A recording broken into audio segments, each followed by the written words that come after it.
Hi, welcome to the show. Filling in for John today, you get two of us. So I am Liz McIntyre. I'm the Creative Services Director here at Web Canopy Studio. And with me today is Elizabeth. Yep, and I am an account manager at Web Canopy Studio. Yeah. And between the two of us, we have launched dozens, thousands of websites, both here and along our career. So today we're going to focus on some common misconceptions about content on your website.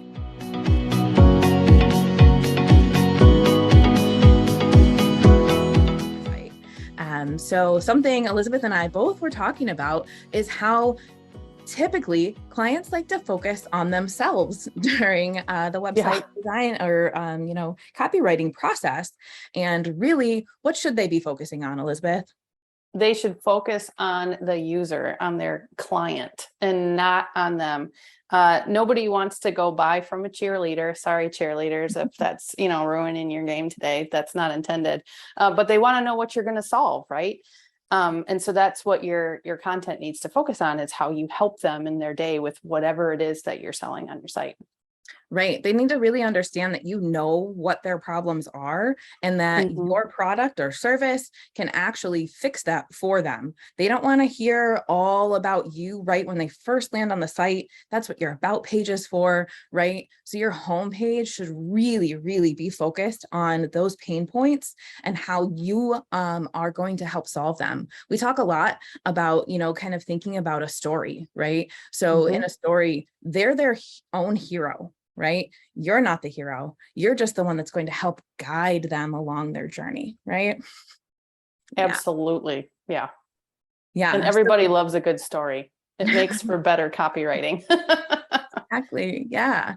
Yeah. So that's kind of when you first land on the website, on the homepage, that's what you want. But let's talk about product pages. So once we get into a product page, we also don't want to necessarily hear just about features and those things, right? We want to hear about the pain points that this particular solution is going to solve.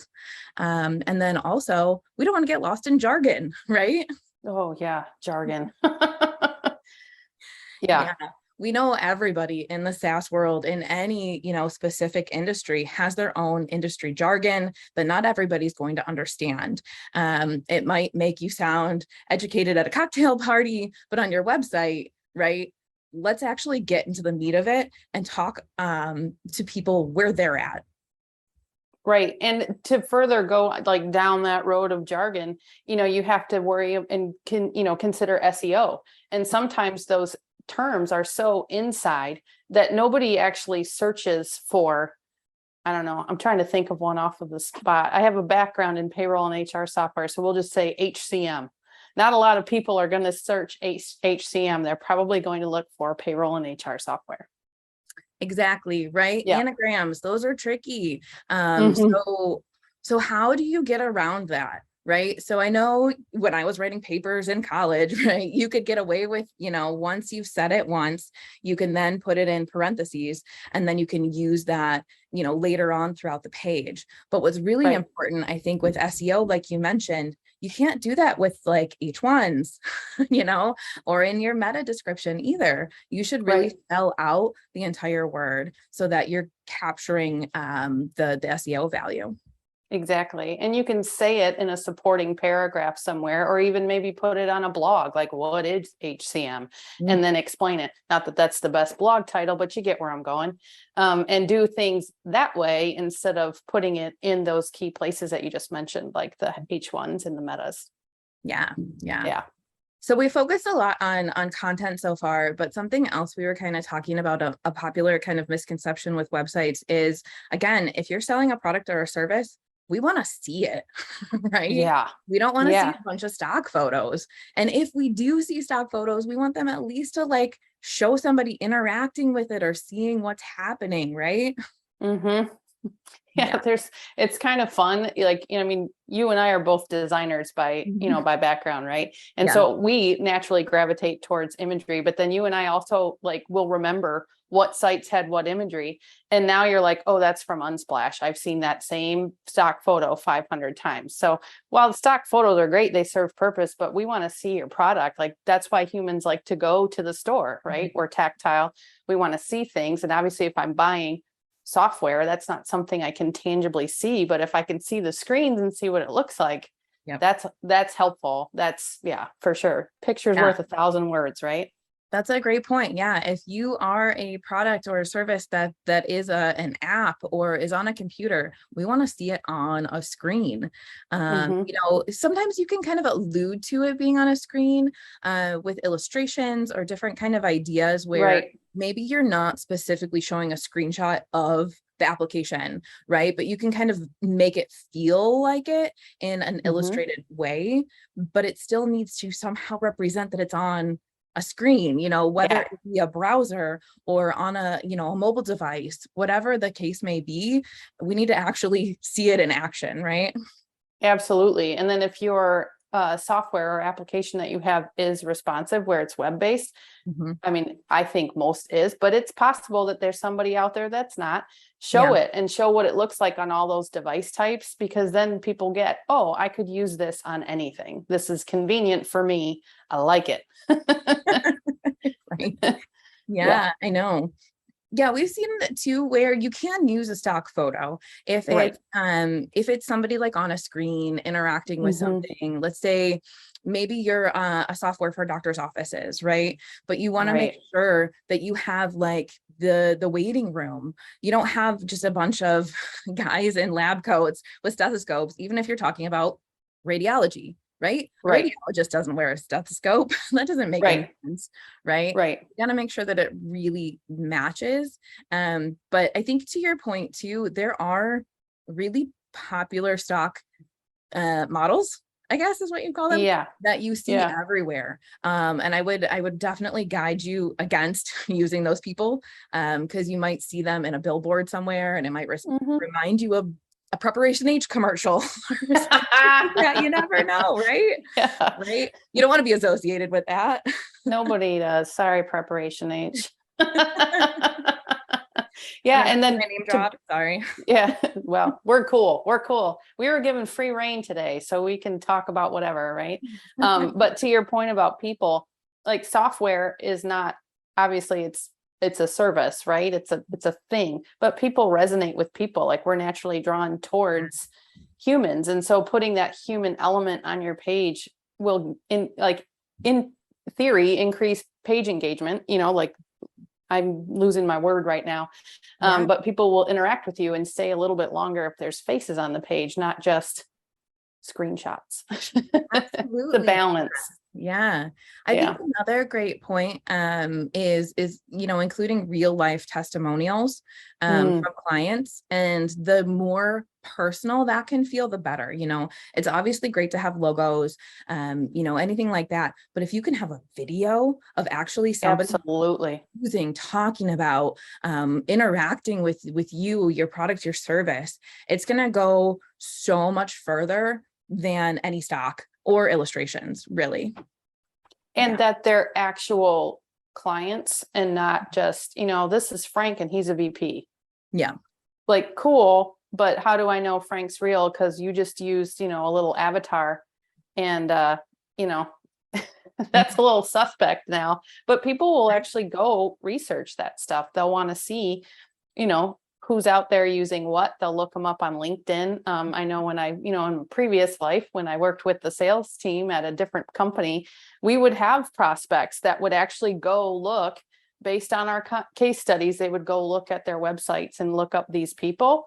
Mhm. I don't know that they necessarily reached out to them on LinkedIn, but they were just, because you're just naturally curious. You want to see who it is and if they're legit. Well, you want to vet it. Yeah. Yeah. Kind of Yeah. like we mentioned earlier, you don't want to talk about yourself on the homepage. There's definitely places to talk about yourself, right? Like Hmm. an about page. And that's Yeah. a great way to kind of help and link back to LinkedIn profiles. Again, people want to know that you're legit. Hmm. It's so easy. You can't trust everything on the internet, right? Right. So to have real authentic testimonials, real authentic people on your website. I know in the age of remote, how hard is it to write an about page, right? Where everybody's everywhere. You can't take a photo in your office because kind of everybody's everywhere. But you could still have testimonial videos from your employees right on your about page that are a little more authentic. You know, I wouldn't go leadership because they're they are trustworthy. There's definitely a time and a place to have a leadership person talk through the company, where they've been. But if you're trying to get to be authentic, right? You want to talk to somebody else who doesn't have as much skin in the game, if that makes sense. Maybe more peer-to-peer. Yeah. You know, like pick someone that kind of matches your target audience or your ideal client. Pick somebody like that. Yeah, for sure. And to back that up further, like humans still shop and purchase and make decisions by word of mouth. Absolutely. You know, and in the age of remote, like you said, that's harder because there's digital things. Amazon has reviews and all that stuff, but that's social proof. And so people want to see, oh, this thing is going to last me a long time or serve a purpose or something like that. Yeah. And then they base their decisions off that. So yeah, that's great. Yeah.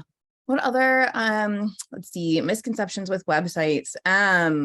Not having a demo page or some easy way to contact you, right? I mean, a contact page is great. And I think that for specific industries, you know, if you're in a service industry, for example, just a straight contact page. If you've got a physical location, add that, right? Any social media, you know, outlets, ways to get a hold of you.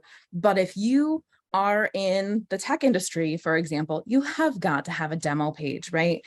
Whether or not there's a free demo on the site, or if it needs to be a personalized, like get in touch and talk later, doesn't matter. But if you can't get to that point, people are going to bounce, right? Absolutely. Yeah. And then also we're lazy, right? Humans are lazy by nature. If you put 800 form fields on there, in addition to just name, email, phone, company, that's it. Like you ask, you know, what's your dog's name? You know, I don't know. I'm not that I've ever seen that on a form, but I think you get where I'm going. Like keep it short and sweet, keep it so that people want to take that 30 seconds to fill it out, get the demo, or better yet, have a meetings link right there if you're able to, you know, like HubSpot does that. It's great. You can assign things round robin. And then it's just one less thing that somebody has to remember to do to get in front of your company and see more about your product. Right. I think on that page too, what's really important is to talk about what you're going to get out of the demo. You're asking somebody for their personal information, right? Even if it's a business email, right? That's sacred. You should tell them the time commitment of what a demo is going to take. Oh, great idea. Who should come to this meeting, right? Is this initial just kind of a discovery meeting where you find out who, you know, the other stakeholders, or is this like, bring the team, you got to talk to us now? You know what I mean? Like you have to tell people what they're getting into before it's late. Just set the expectation. And even better if you have a simple proven process. Like this is our process. 1, you book the demo. 2, you get this, and then 3, you're, you know, good to go. You're live.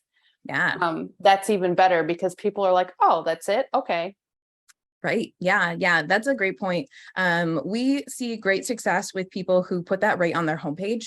You know, what it looks like to go through that process with you, you know, before the success. But also, on the demo page, I would even like reiterate it and let people know exactly what they're getting into, right? Yeah. And I know that I'm throwing a curveball at you, but I just thought of something. Content. I don't think people pay attention enough to what's in a chat bot. Oh, that's such a good point. Yeah, because everybody knows there's a bot behind it. Eventually you might get to a human, but I think most people know that the bots are pretty smart. And if you have that chat bot, that's one more way that somebody can get information easily about your product and service. And, chat bots now, like different products exist to run those bots. You can even have bots on certain pages or turn off bots if you don't want a bot. And they even have, we used it at my previous employer. We had, available hours. Yeah. And so somebody would get pinged during the day when there was a chat. But if it was after hours, it was like, oh, somebody will respond to you in the morning, or I don't remember what the message said. It was not that lame. It sounded way better than that. But we were actually able to sell a few deals just right through chat, live chat on the site, which was really cool. Yeah. Yeah. If, to your point about people, they don't read, right? I mean, they want stuff kind of spoon fed to them. And if it's so easy to interact with a chatbot to get your answers, you don't have to dig around a site. You don't have to try to find them, right? If they're right there, they could just ask them and get into your funnel that quickly, right? That's awesome. Yeah. Yeah. And the other thing too, is if you pay attention to the chat contents, if you notice a pattern in questions where you're like, oh, they keep asking about, one of our products. I don't know. We'll pick on Web Canopy, like our website development. Maybe somebody doesn't understand it. Then that means something on your page is off. Something is not clicking because you've got more than one person asking the same question. And then you can take that as a learning experience and go back and adjust that content. Yeah, that's a great point. Yeah. Yeah. Something's not clicking. People aren't understanding it. And also if you see a pattern in chatbot questions that you don't have answers to, right? Then you can realize, oh, we better start writing some stuff about this. And you can even link from a chatbot to an article, right? So if somebody wants a more detailed explanation, you could say, hey, here's a quick but then if you want more information, if you need to take this to leadership to really sell the idea, here's where you can find more resources. Yeah, absolutely. As you can tell, I kind of like chatbots. It's funny, I don't use them, but I think they're valuable. I only use them if I absolutely have to personally, but I think they're valuable. It helps save time. Definitely. Absolutely. You don't have to search around for it. Yeah. Yeah.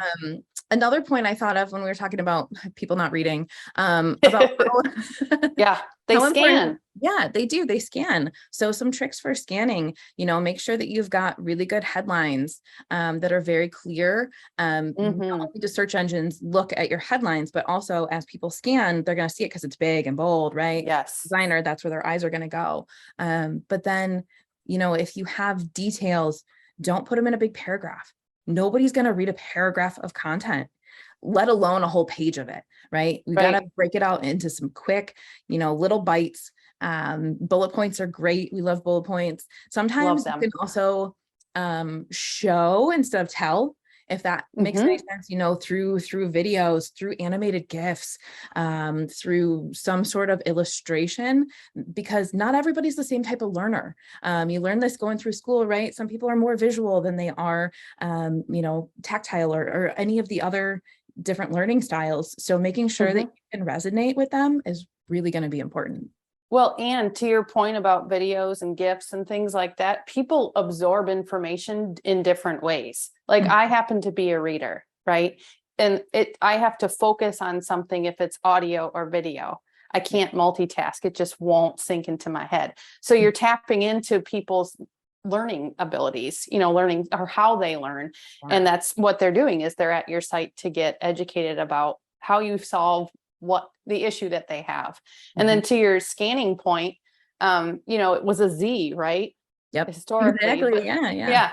But with the advent of web, it's changed to an F pattern because of those side navigations. And it still, kind of is a Z, but if you keep that in mind, you can keep key ideas and topics in that scanning or even imagery in that pattern, and people will scan it and then they'll go back and find out more information. But you that's a great point. If people leave the volumes of text up to the fiction writers, right?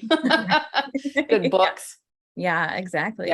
Yeah, if people have not heard that before, that's typically how your eye follows a website is you kind of follow it in a Z. So you would read along the top, your eye kind of goes down and then back across. So if you notice that, if you know that, it's a great trick for writing content.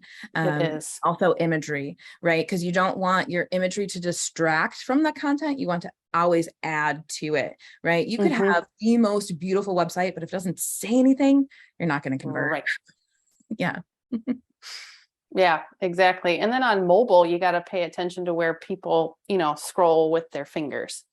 They're pushing up the screen and things like that. So it's all fun stuff, fun puzzles to solve. It is. That's why QA is so important. I know Oh yeah. I was just doing something on my phone and I was so frustrated that it kept clicking on something when I was trying to scroll. I was like, nope, that's not what I wanted to do. Yeah. Yeah. Yeah. I recently had the same thing. It wasn't recently. It was like a couple years ago where I got a phone that was a slightly different size than the one I had previously. And so you have that muscle memory, but then I kept hitting voice in the text thing instead of just typing because it was in a different spot because the screen was physically bigger. And that, I've adjusted, but just to your point, like it's just crazy how fast everything changes and how you get used to a pattern. This has nothing to do with content, but yeah. No, but it is important. That's why it's important to test, user testing. Yes. Again, this is kind of changing gears, but I think it's super important to have somebody else on the team go through and read everything and make sure that it makes sense, because especially if you've been working on a website project, it's your baby. You've been laboring. It. Yeah. You know it inside and out, and you're going to skip a word because your brain already knows what needs to go there. So having somebody else review it, play with it, try to break it is so important when it comes to content design, development, all the steps, right? It's really important.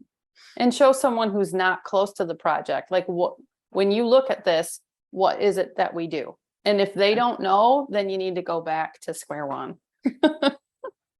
Unfortunately, we've been there before. It happened. Right. Yeah. I've done it. I've shown my husband something and he's like, what? And you're like, oh, okay. I need to redo that. Yeah. It's so important. Any other misconceptions with website content? I think I don't know how common this is, but I've seen it where people think they need to use big 3 and 4 syllable words. Yeah. But the best copy is so short and simple. And you know what? And it's beautiful when it's done well. You're like, wow, that's super clean. Like, look at things like big brands like Nike, or I'm trying to think of somebody else who's really good at they have, it's just simple, bold statements, use statements where it's easy to scan, easy to read, easy to comprehend. Yeah. What's I'm not going to mess it up, but I feel like everybody tries to write for a 3rd grade reading level. Is that? Yeah, I can't remember if it's 3rd or 5th. 5th. Yeah, maybe something like that. Something like that. And I know I've definitely had conversations with clients where they thought I was being condescending when I said that. And it absolutely is not meant that way. But for people to read it and comprehend it, it has to be so short and to the point. If you are using vocabulary outside of somebody's norm, their brain is going to not absorb it as well as if it's just very crystal clear. Right. Yeah. And the same with like tone of voice. While I love snarky, sarcastic copy, not everybody understands sarcasm. And I'm not saying that's bad. That's a choice you have to take for your brand. But that's a consideration because some people just don't understand that humor. They don't get it. Or they're like, they think it's, silly and they're like, well, I don't want to do business with this person. But you really need to know your target, right? And make sure that your voice and tone are coming through in a way that resonates with them. Even if, let's say, you yourself are extremely professional, you wear a suit and tie every day, but if your target, right, is out there wearing sneakers and a t-shirt with a band on it, right, you got to talk to them. It goes both ways, right? Know who you're talking to, because you're not going to, talk to a 1st grade classroom the same that you would, an office full of, I don't know, accountants, at some type of a conference or something. Like, you're going to change what you say, or no, how you say it. You're going to say the same thing, but you're going to say it differently. That's right. Yeah. Do you have Yeah. any tricks for, if you're thinking through content, how do you put yourself in that person's shoes to make sure that you're saying, yeah. That's a great question. Historically, I've gone to see, like, sometimes you can figure out based on the persona, if you have a really great persona nailed down, where else they go, you know what I mean? And what else they do. And you can pick that up from there, but then also talk to some people. Like when I worked in payroll and HR, I literally interviewed HR people. Yep. I'm like, what resonates with you? What doesn't, what is it that you need? I don't know. Yeah, you get where I'm going. Yeah. A persona is so important to start with.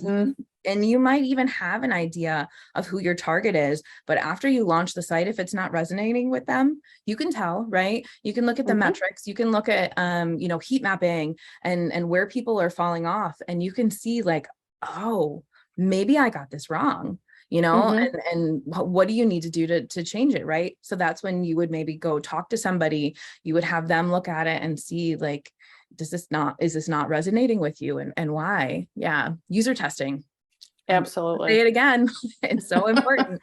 Yeah. Go to the people, go ask the people, Right. and see what they do. And then, like, to the persona point, I think it's really important to not just focus on demographics.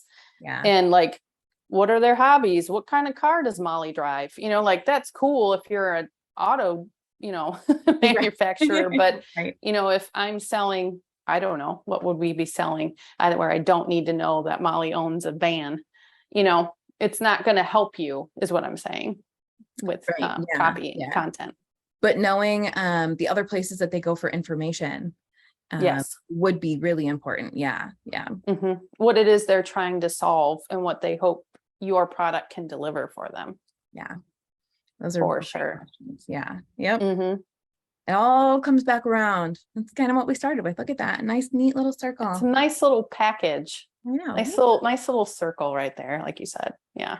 All right. Well, I think we touched on a lot of points and a lot of different ideas that could definitely spark more conversations. But I think, absolutely, for the most part, we kind of wrapped up. How important it is to have a persona, how you need to talk to them, not about yourself. What were some of the other points we talked about? Being clear, crystal clear. Keeping it simple, short and simple. Edit, trim. Yeah. And then trim again when you think you're done. Just do it one more time. So important. Clear call to action too. Oh yeah, we didn't even touch on those. Oh, I know. But we talked about the demo and it was good. We did. All right. Well, thanks so much. Thanks for joining me today, Elizabeth. It was good to chat. Thank you. Yeah. It was fun to have the Elizabeth show. That's what we should call it, as the Elizabeth show, right? There you go. Maybe we'll be back for more. Yeah. Make sure to head over to webcanopystudio.com/assessment right now and take the free website conversion assessment.